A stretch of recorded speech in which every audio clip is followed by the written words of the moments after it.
Worried your art is not mainstream enough? The more niche, the better.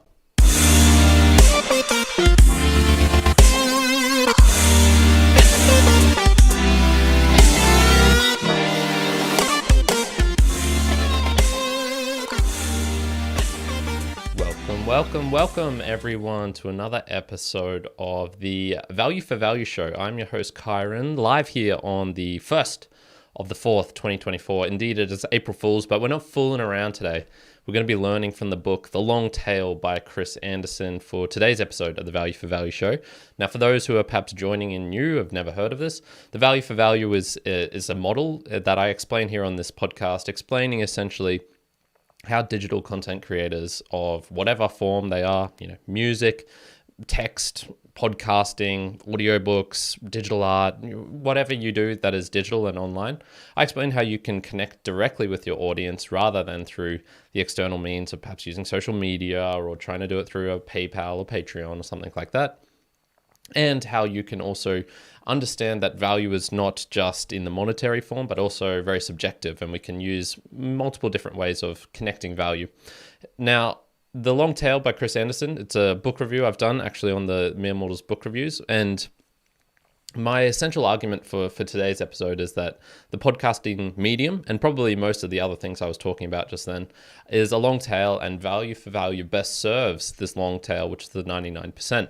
So in today's episode, we're going to be learning about the long tail of producing art of whatever form, the three forces underlying this unequal distribution, and we'll learn about that from what the long tail is, and then my vision of a new economic market that is going to emerge from all of this, and why I think value for value is going to be a pretty important part of this. So let's start off with the basics. What is the long tail? Now, the long tail started off as a blog post that Chris Anderson was writing, and Chris Anderson was the, I believe, editor of Wired magazine. So he was very much, kind of like tech nerdy, writing journalism about what was happening with tech. And he was noticing that businesses were transforming in the early 2000s, and that behemoth companies were really starting to emerge from this. So he wrote this blog post. It was such a popular blog post that he turned it into a full book. And what was the fundamental cause that could give rise to something like Alphabet, which owns Google, owns YouTube, of Amazon? We all know what Amazon is. And then also Meta, Facebook and their suite of apps and things that they've conglomerated, Instagram, WhatsApp, etc., which, by the way, these companies currently are occupying the 5th, 6th, and 7th places of the biggest companies in the world. So trillions of dollars.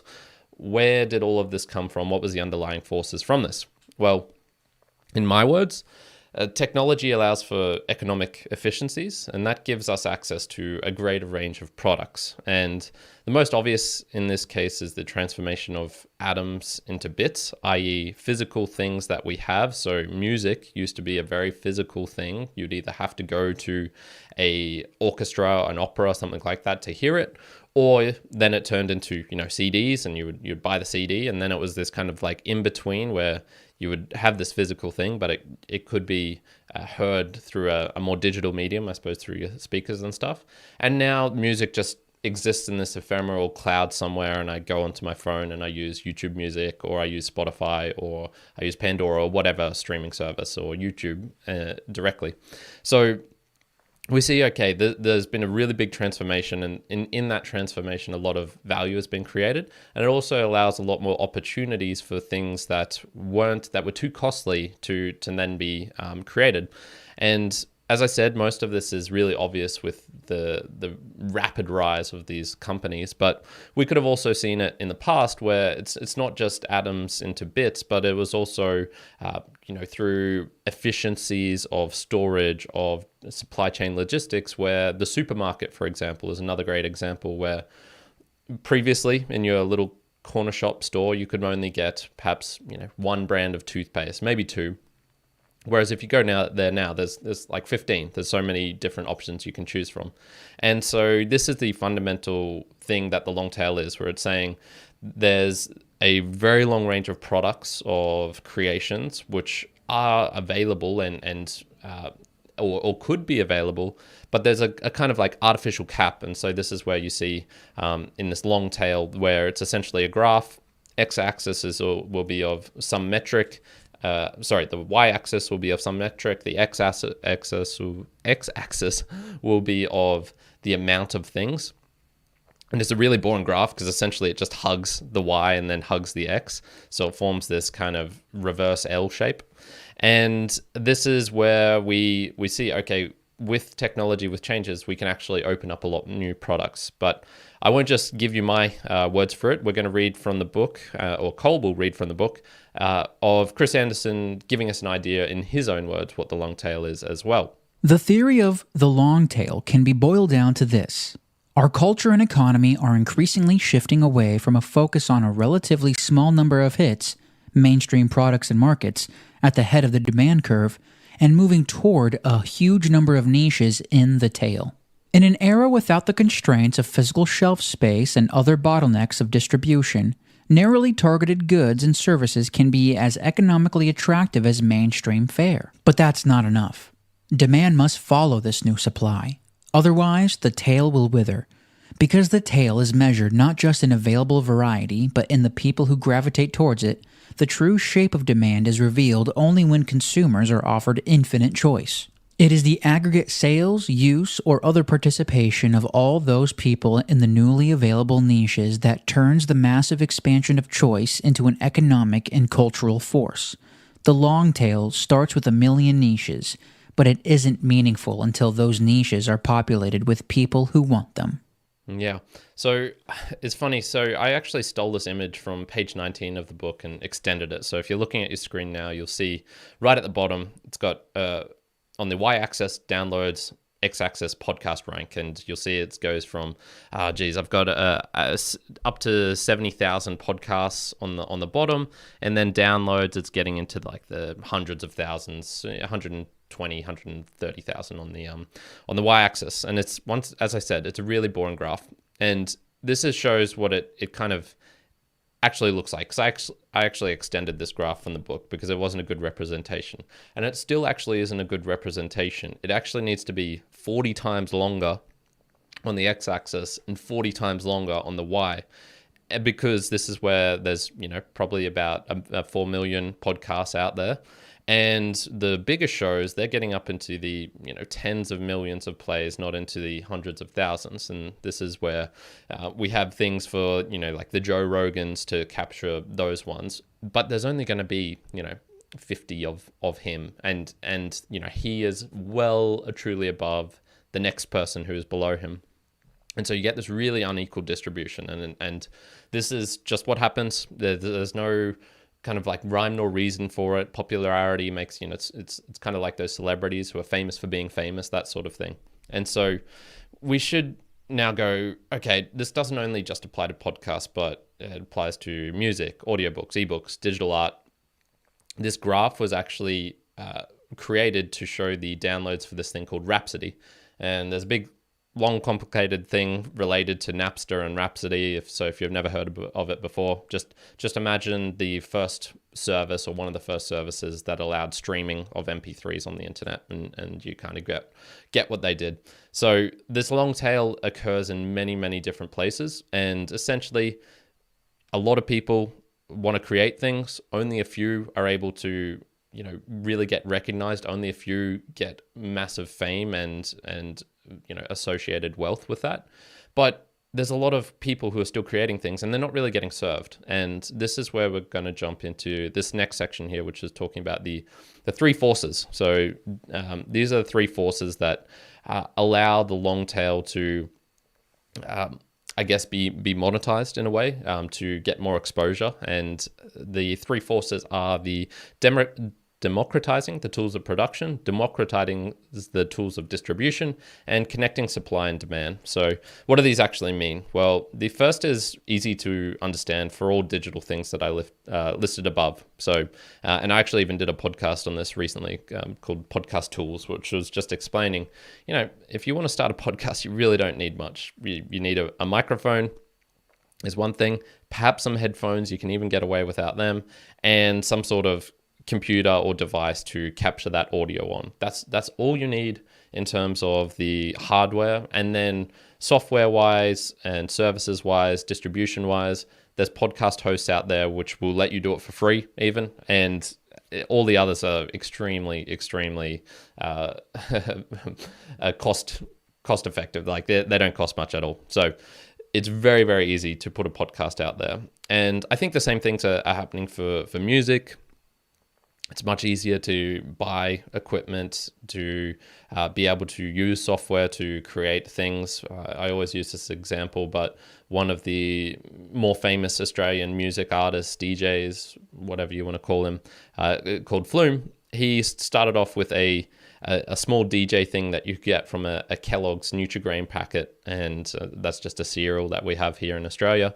And he just got it from that, and that's how he kind of got his start as a musician, creating stuff on that. Obviously, advanced his technical skills, but you can get started with basically anything. So democratizing the tools of production. I think this also applies to digital art, to drawings, to creations which you might turn into digital things. The amount of free software programs out there that allow you to create pictures, images, whatever. It's all there. Okay, so we've got the tools of production. More people are able to create things. The next supply, and this has the effect of lengthening the long tail, making more things available in general. There's just more people creating stuff. The second one is also easy to see in place, and this is democratizing the tools of distribution. So I kind of already talked about it. For podcasting, this is hosts, this is directories, this is apps that all distribute audio widely. So if you are, no matter where you are in the world, there's basically, if you've got a phone, you can access some sort of audio in podcast form. And this is where there was a recent interesting article on Pod News Weekly, or a conversation where Sam Sethi had a chat with this Indian fella, Gautam, and he was talking about how Apple isn't very widely adopted in India. It's kind of viewed as a thing for the rich people.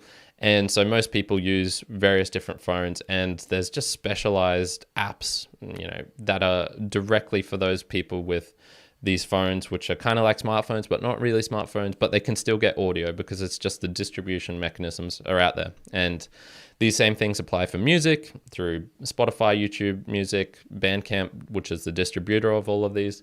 Yes, it takes a little bit of money to do it. It's not free, but you can still do this, and you can be an individual artist in your home strumming away. YouTube even, Justin Bieber, perfect example. He was able to get out there. He was very much in the long tail when he first arrived on the scene, I guess, and then shot up to ridiculous levels. So we see that there's no reason your stuff can't be found if someone was to go looking for it. Now, the problem is still existing I believe, for digital content creators, is this final portion. So this is the connecting of supply and demand. So what we're going to see now is from page 56, 57, which details what happens when consumers have the tools to interact with creators and with other consumers. Consumers also act as guides individually when they post user reviews or blogs about their likes and dislikes. Because it's now so easy to tap into this grassroots information when you're looking for something new, you're more likely to find what you want faster than ever. That has the economic effect of encouraging you to search farther outside the world you already know, which drives demand down into the niches. The other thing that happens when consumers talk amongst themselves is that they discover that collectively their tastes are far more diverse than the marketing plans being fired at them suggest. Their interests splinter into narrower and narrower communities of affinity, going deeper and deeper into their chosen subject matter, as is always the case when like minds gather.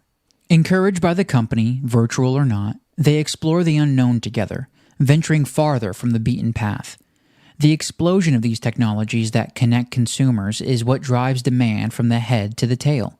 In other words, the third force further increases demand for the niches and flattens the curve, shifting its center of gravity to the right. So one of the things that make, I think, podcasting really great, and especially over these past couple of years, is we're seeing this ability for the audience to create stuff for themselves from the products themselves. And there's really interesting dynamics. And this is actually what made social media so exciting for the first time, because there was no, there was internet message boards, they had their time. That was a revelation of new technology when it first came out. And then social media, which allowed you to be a bit more publicly visible with who you're following, how you're following, so people can follow these trails down and see like, oh, he knows this person because he knows that sort of thing. And I think that this is a similar sort of thing is happening now with podcasting, which is places like Fountain. And so for those who don't know, Fountain is a podcasting app where you can, especially they really highlight this aspect of sending money back and forth using Boostagrams and using Bitcoin, Satoshis. And this appears right on their front screen. It's pretty much the first thing you see, some clips at the top, and then these comments of what people are interacting with down below. And I think this exposure is really helpful in creating this connection that we're talking about from the quote that we saw just there, which is, you can splinter down into these narrower and narrower communities. Oh, this podcast is, Bitcoin related to farming technology out in, the center of nowhere in middle America or something. Extremely niche podcast. It's not going to be a broad, wide scale appeal. Yet they can still have a community. They can still connect with their audience, and their audience can connect with each other, rising the podcast itself. So fattening this long tail, making it bigger, which was the next aspect of what happens when the supply and demand happens. And what we end up seeing is that the mega major hits, the Joe Rogans of the world, they kind of decrease down a little bit, and that distribution goes more into the long tail once people realize, oh, there's a niche podcast here, which is even nicher into the aliens, or it's even nicher into these other ridiculous things that he talks about on his show. Now, I think this can go even further. Fountain's had a really good stab at this, and it's been my favorite app over these last couple of years. But I think we'll see even more of this coming out. I know Sam Sethi, I talked about him just before. We'll take this even further with leaderboards and things like this in Fountain, where I kind of think that is where a lot of the value can really be driven from podcasting. Obviously, you need a really good app that's solid with the technology to do the main essential thing that a podcast app does, which is distribute audio. But then adding on this extra layer, I think really, really can allow individual economic decisions to be surfaced at large. And I think there's a large value in that as well, which is also why I think it's really important for apps to play nicely among themselves. And this isn't just related to podcasting, same with music. I don't think another closed platform is the answer, even if a large behemoth is what emerges from all of these interactions and the surfacing. It's possible that would happen. I really hope it doesn't. I really, really hope it doesn't. But, maybe it will. I think a large platform probably will emerge, much like the long tail. There's a long tail of podcasting apps. Spotify and Apple at this very moment dominate, and then the long tail goes out. But I do think we're seeing a shift where that long tail is fattening, and I probably think there will be other hits which take over some of these other ones, because the long tail, he doesn't really talk about it in this book, but the people who stay at the very top of the tippy top, the most famous, the most wealthy, the most attractive, the most downloaded, the most whatever, they don't always stay there. There is a shifting out in and out of these sorts of things. So what happens after we're connected? What happens when we've got these technologies, tools, things like this, which will do us? So when supply and demand are connected, I believe this is going to lead to the creation of a new market, and aka new economic activity. Now, I haven't looked up the definition of a market, but I would probably say something along the lines of like buying and selling of products or moving things like this, or perhaps not, I don't know. But I think giving and receiving is probably a better term when we're thinking of this new economic market. And value for value is not purely economical. I hope you've gotten that after listening to the amount of episodes that I've put out reinforcing that. And neither is a place like Goodreads, for example, where it's just people sending book reviews, recommendations, they're putting stuff up, and there's no economic value being traded. There's no actual money trading hands, but there's a lot of value going into that website and seeing, oh, this person liked this book. I might also enjoyed that. They said this about this one. Oh, this other person said this thing. That's really interesting. And diving down the rabbit hole.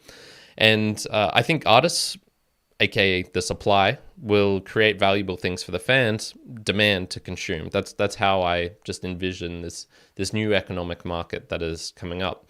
So there's six themes of the long tail, and I've removed the first two of these, which simply state there are more niche goods and accessing them is cheaper, and those are the first two of the three forces. We talked about them before. And page 53 reveals what the other four are, which leads into also why I think this new economic activity, this new market will get formed once we have better tools and technology. 3. Simply offering more variety, however, does not shift demand by itself. Consumers must be given ways to find niches that suit their particular needs and interests. A range of tools and techniques, from recommendations to rankings, are effective at doing this. These filters can drive demand down the tail. 4. Once there's massively expanded variety and the filters to sort through it, the demand curve flattens. There are still hits and niches, but the hits are relatively less popular and the niches relatively more so. 5. All those niches add up. Although none sell in huge numbers, there are so many niche products that collectively they can compromise a market rivaling the hits. 6. Once all of this is in place, the natural shape of demand is revealed, undistorted by distribution bottlenecks, scarcity in information, and limited choice of shelf space. What's more, that shape is far less hit-driven than we have been led to believe. Instead, it is as diverse as the population itself. He mentioned two things there. So there was a range of tools and techniques, from recommendations to rankings. So I actually think we already have the technique down, and that's value for value. I think the model, the technique, the ask, and I guess you could say there's still more to be done on this. How do musicians do the value for value ask? How do book writers and authors do that? How do digital artists do that? So perhaps the technique still needs refining, but I think the overall model, I think we have that in place. And what we're really just lacking at this moment is the tools. So the tools for recommendation, this perhaps might be something like Podroll, where I can recommend other podcasts that I really enjoy within my own feed. So if people are like, oh, this is what the creator of this podcast recommends to also check out, which is what I do. I recommend, my own shows as well as Podcasting 2.0 and some other ones. I think the tools for promotion, so this could be landing and bio pages for artists. This could be, promoting your podcast within the actual apps themselves, and not just doing it in this kind of advertising way where the money actually goes only directly to the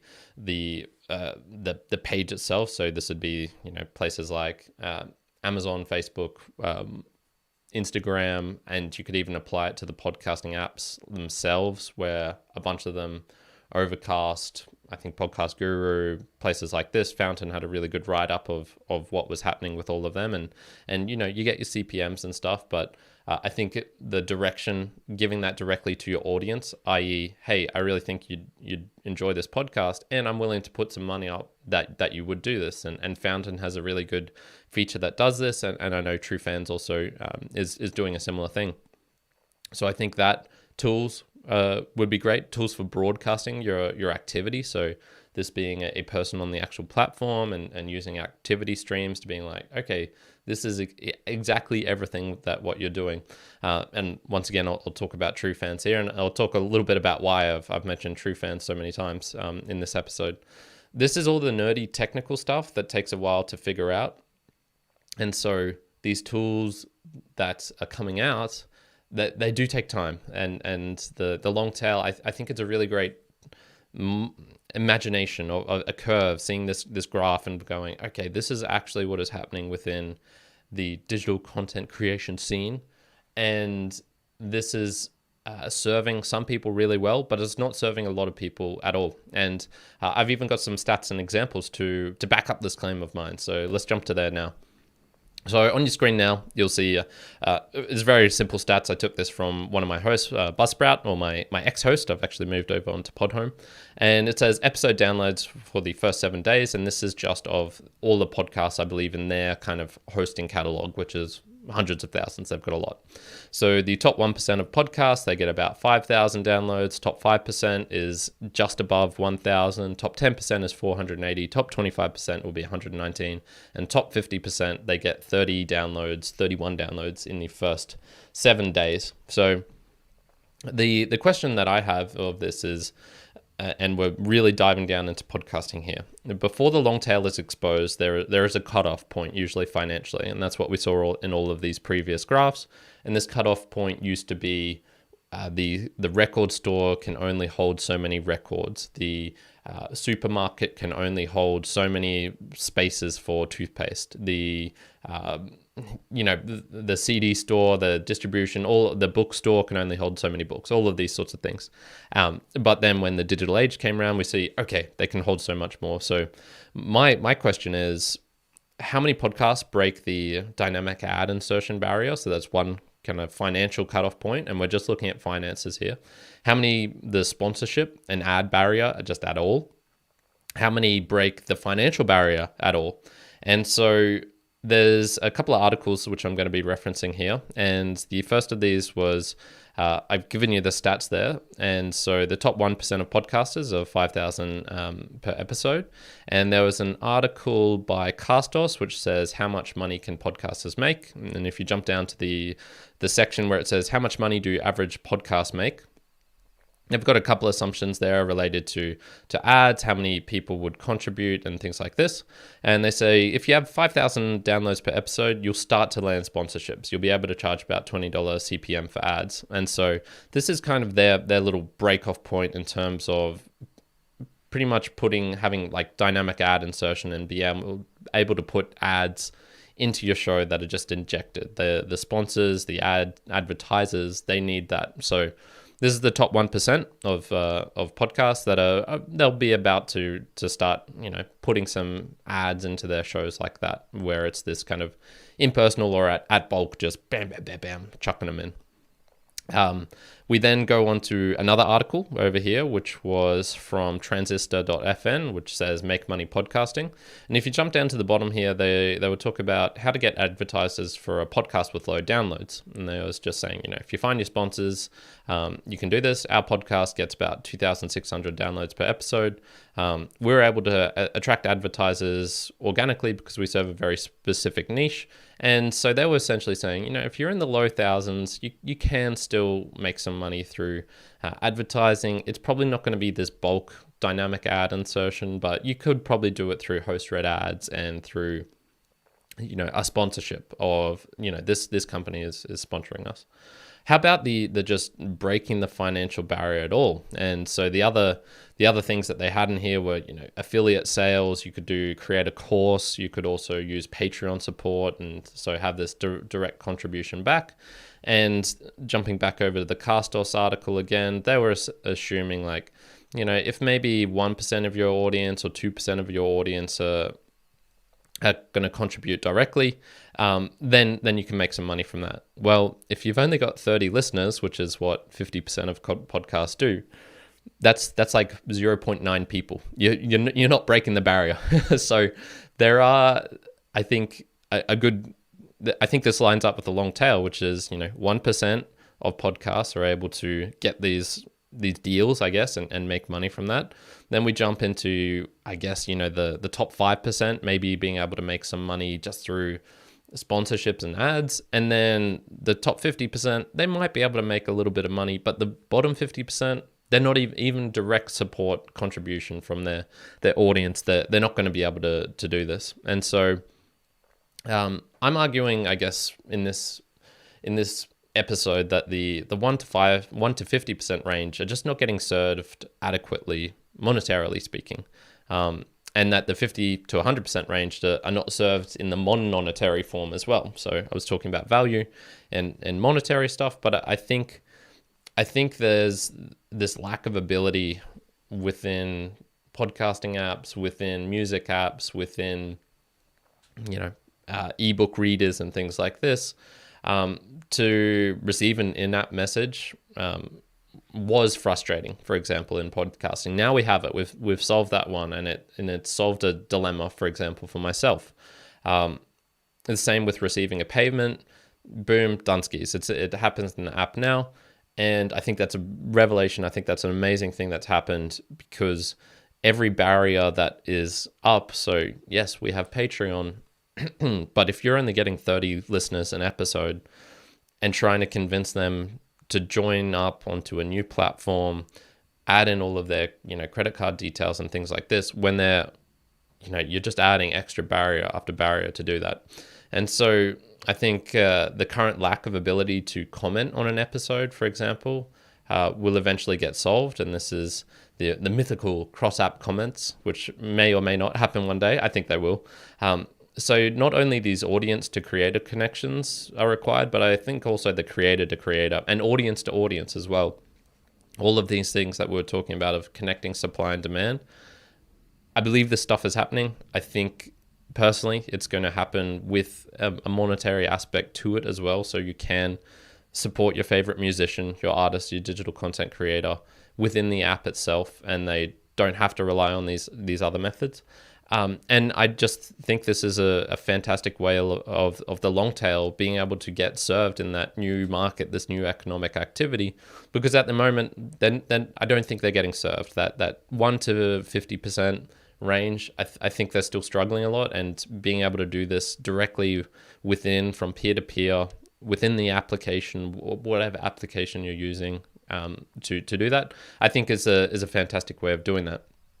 Now, there is a caveat that I need to add here, which is a common misconception of the long tail.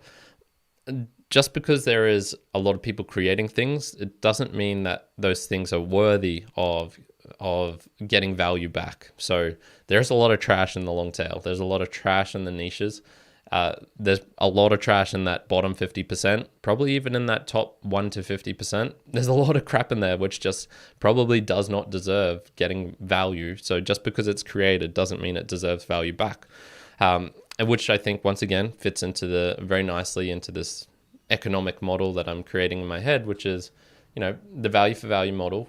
It's, if you're giving something, you want to be giving something that is worth of value, and when you're receiving it, you want to receive something of value as well. And so if you as a content creator are just putting out crap, yeah, you're just going to get crap in return or nothing in return, and that makes sense to me. So I don't think all of the apps are serving us properly at the moment, and I think the ability to find these niches to fatten this tail is just ever expanding. For example, there's a show called Beer, Bourbon, and Balderdash. It's a podcast. It's very niche. They talk about beer, bourbon, balderdash, and then a theme topic. And this is Wes and John. And I think they outperform what their numbers would be because they are on the value for value model and they are experimenting with these new things. The Doerfels, whose music you heard at the start, and if you're on the live stream as well, you would have heard at the beginning and end, they also outperform what they do. So I've personally discovered so many niche podcasts, music, artists through the value for value world space. And I think this is just the way of the future. So the long tail, if you've never heard about it before, here's a great way to jump into it and to learn about it. And I think it's going to be an important concept to think about for the coming time. So, big section there. Let's jump on to some Boostagram Lounge, and thanks to people who have actually helped contribute to this show and provide some value. So Adam Curry, please take it away. Welcome to the Value for Value Boostagram Lounge. Brilliant. Thank you so much, Adam, for that introduction there. A huge chunk of value being shown back from here from quite a while ago as well. So the Boostagram Lounge, for those who don't know, is where I'm talking about, I'm firmly in the long tail. For those who don't know, this podcast is probably getting in the, I'd say, a range of like hundreds of downloads per episode, about that. Same with my other ones, Mere Mortals book reviews. I'm very firmly in the top 25%, like just bordering on that 25% range. So I'm in the thick of the long tail.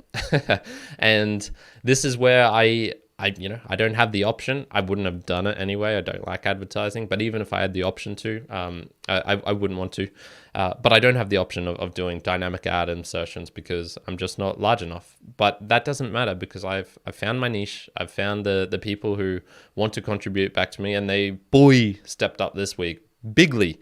So jumping in with our baller boost, I should say, is Sam Sethi, and he says, V4V is going to take time to get into the consciousness of mass consumers.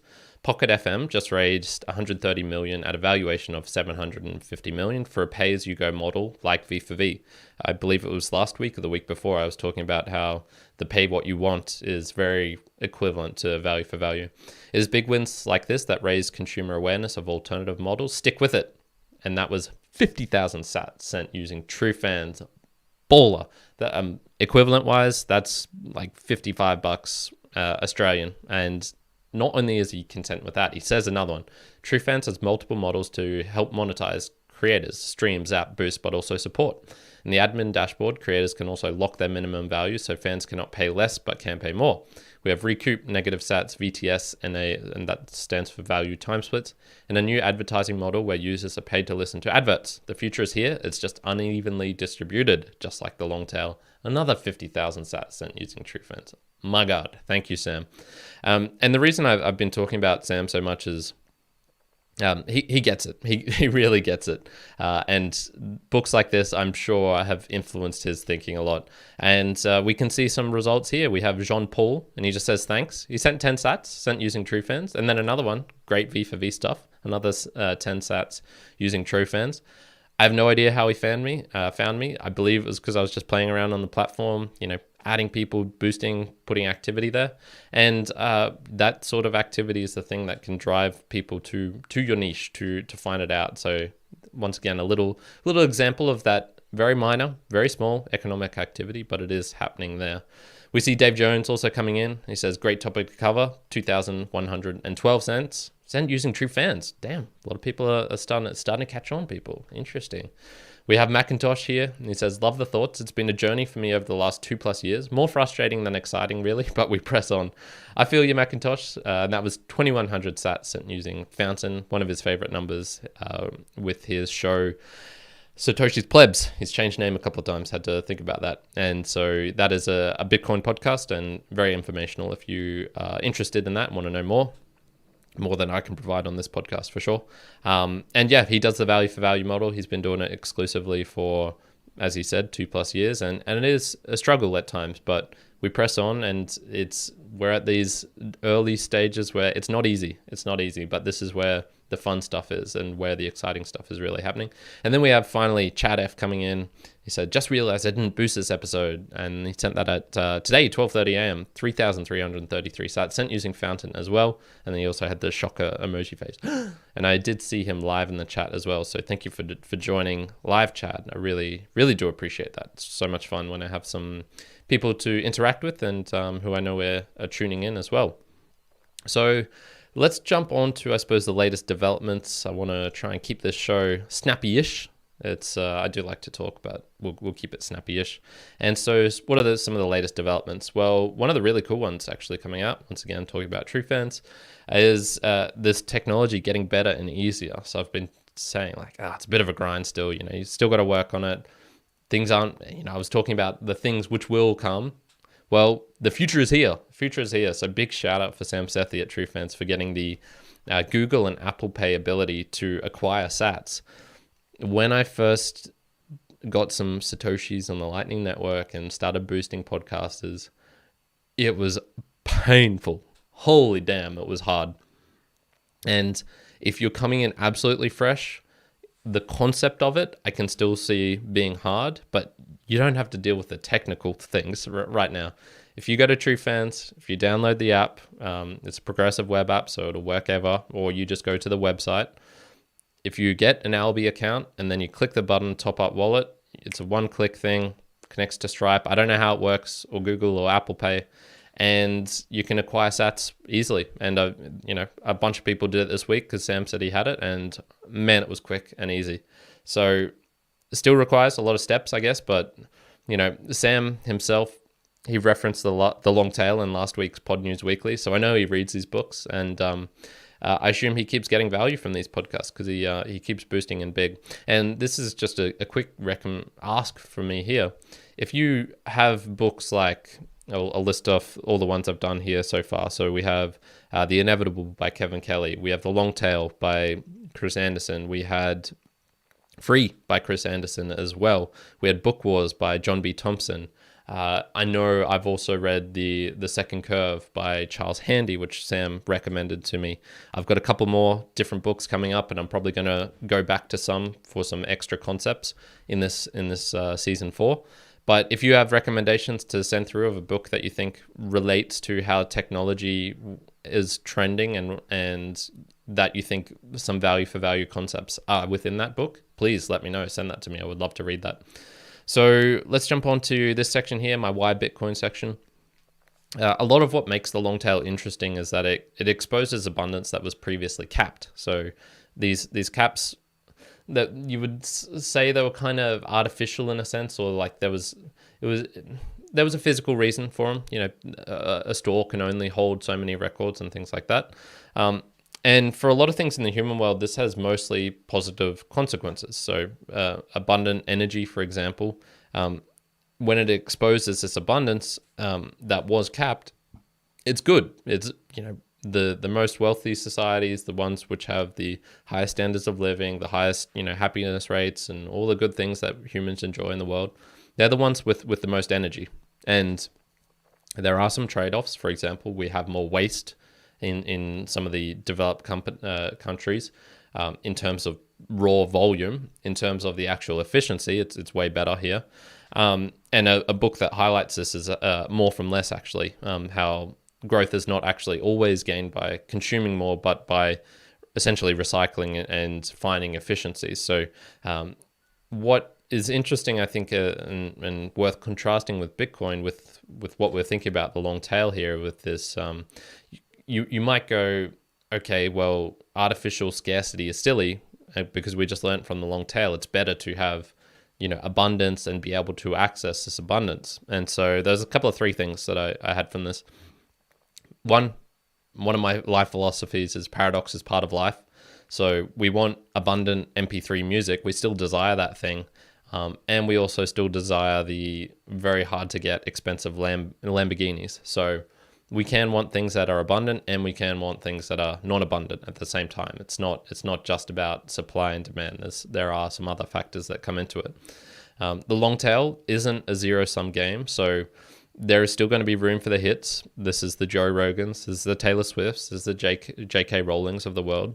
There is still going to be people drawn into a certain thing because it is better, because it has network effects, because it was the first one, because of whatever reasons. And I think Bitcoin is just definitely a hit.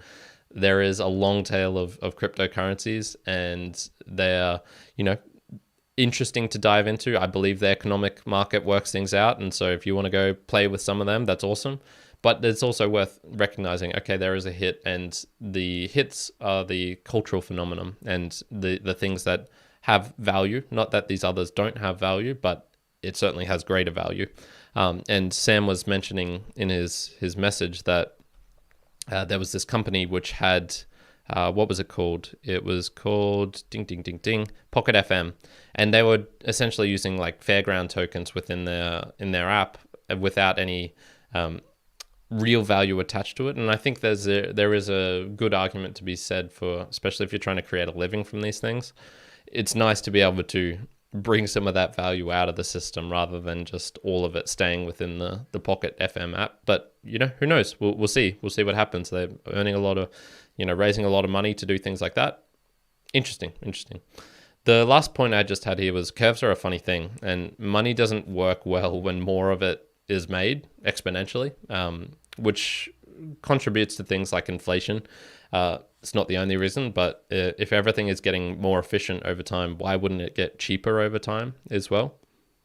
And so here's a little just thing which is kind of interesting. Bitcoin is not deflationary. A lot of people say this, but it's disinflationary. So it actually still is inflating. It's just inflating at a lower rate. And this is on a strictly speaking economical terms.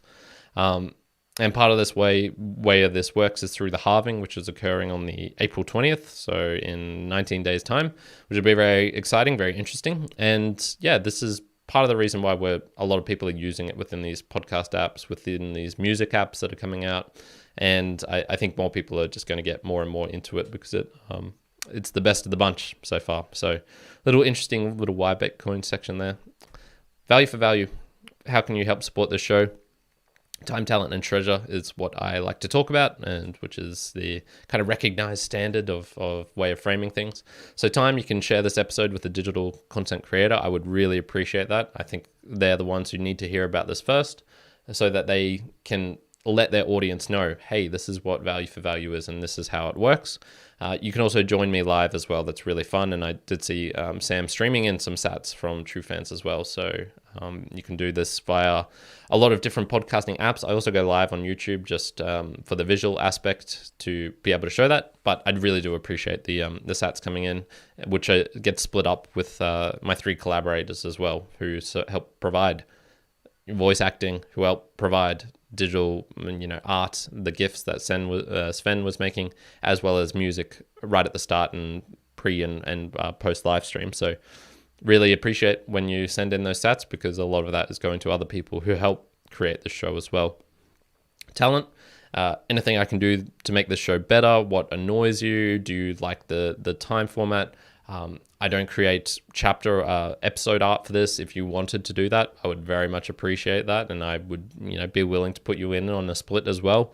If there are ways that you think that you can help contribute to the show, which you have a special talent in, if you think it's something I'm not doing or could be doing better, reach out to me. I really love to know this.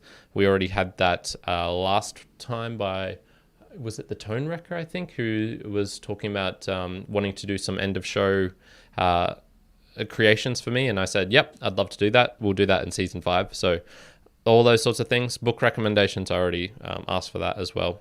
And the last one, treasure, 3 options, new podcast app. So if you go to mereimmortalspodcast.com/support, I've got a run through there of all of the different apps, and also via the Podcast Index website, or if you do it directly to me through the PayPal link down below. I like to send that on and help developers who are also within these splits as well. I think next week I'll do an episode on focusing what value for value music is. I've been noticing some really just the discussions that I think I could help clear up or help contribute to a one-off piece for new people coming in. I've done this before, but I think this is one of those ones I've got to keep coming back to. And especially for those who don't know how Wavelake is working. And this also ties in with remixing and the new economy I was talking about earlier. I want to dive into that a little bit more. I also will be in Brazil this time next week. So please bear with me for any interruptions if I'm not live at the particular time that I normally am. I might have to change some things around. It will be like 9 p.m. there, I think, when I normally do it. So yeah, I'll have to see. And this is going to get us onto our last section here, which is where I play some value for value music. And I do see Sylvia in the chat, or Silva, putting some B's and I's. Thanks for joining, Silva. And value for value music. So what is that? It's essentially where people put their music up as an RSS feed with the acknowledgement that, hey, value for value, you can use this in their shows. I just ask that you put me in as a split and predominant split. And I play the music on my show, and if you boost in, if you are streaming sats whilst this song is playing, most of the sats will go to them. I put 90% as the split for these. So we were talking last week about the Value for Value concert, and some news on that. It is officially going to be on Saturday, April 6th at 5:30 p.m. Central Time. So this will be the second real big live Value for Value music show, which I helped to support. And I sent in, 222,000 sats to do that. So a fair chunk of money to help support Booberry and his creation, and for artists to be able to create and earn directly from their art through this new model. I'm putting my money where my mouth is. So last week we played Just Loud, and he had a song called Shrooms, or one of his songs. He's got many. And he was a trailblazer in doing this. And the other, I suppose, like main lady who kicked this all off was Ainsley Costello, and her track Cherry on Top was the first one to reach 1 million sats boosting in. It was the first kind of big hit in the value for value world space, if you want to call it that. And it's a banger of the song. I loved it as well. I was, one of those people contributing to those 1 million sats. So I feel it's only fitting for her to play us off before the next one comes out. And so here is Cherry on Top by Ainsley Costello.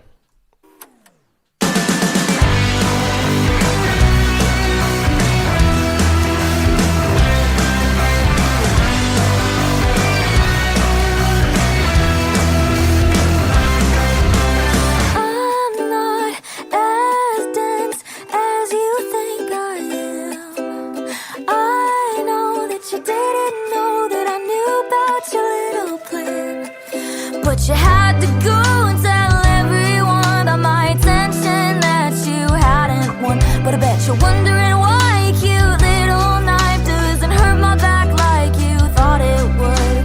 Well, thankfully you did the hard part for me, and I just think it's good. You put the cherry on top of the mess you made, but I'll leave it out to rot. Won't say a lot, won't give you the reaction that you want. See your cherry on top. It's cherry on top. 'Cause I know that if I did, your eyes would sneak away to the corner of the room. 'Cause I know that you aren't used to having it all given back to you. And though it might be tempting to see your face redden and cry like a little boy, you might deserve it, but it don't serve a purpose. And though I'm 5'2", I'm still the bigger person. Cherry on top of the mess you made, but I'll leave it out to rot.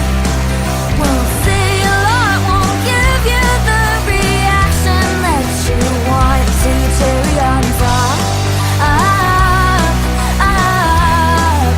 Your cherry on top.